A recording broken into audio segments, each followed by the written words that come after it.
Hi, everybody. Mitch Tannenbaum here. Thanks for joining me today.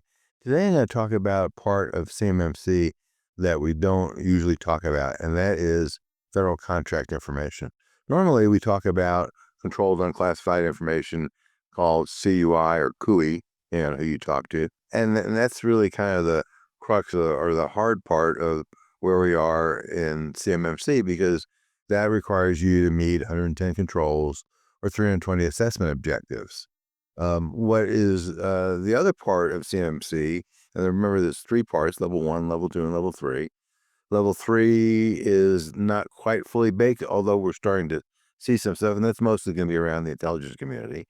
But level 1 is everybody that has a federal contract. So let me share a screen here, and I can show you what is federal contract information. And pretty, simple answer.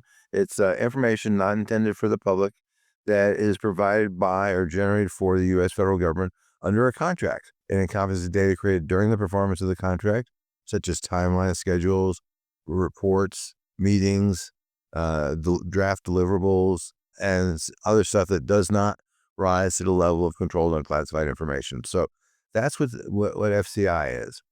FCI only requires you to comply with 17 controls or 15 controls, depending on whose numbering system you use. It's really the same set, but it's 17 controls under CMMC. And you're required to self-certify. One more time, you're required to, you are testing that you are in compliance. So if you're not, you're committing fraud. And, the government can come back after you, and they can go back for treble damages, meaning that 3 times the value of the contract, potentially, which is not a good thing. So do not ignore the fact that a particular contract does not have CUI and that you think you're out of the woods. You are out of maybe the woods, but not out of the forest, because you still have these controls, and you have to attest that you're in compliance with them every single year.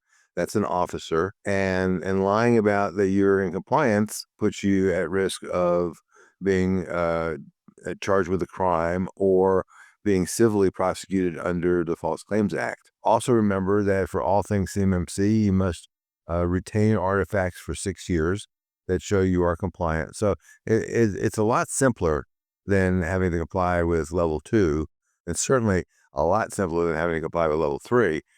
But it's not painless. So if you need help with level 1, please reach out to us, and we'll be happy to assist you. But start now before you're required to attest on some contract, because we're seeing this where the prime or the customer is asking you, one of your executives, to sign on the dotted line saying, "Oh yeah, we're compliant, absolutely." And then that executive saying, "Oh, wait a minute, I don't want to go to jail. Are we really compliant?" So that's the story with FCI. Thanks for listening. And if you have questions, let us know.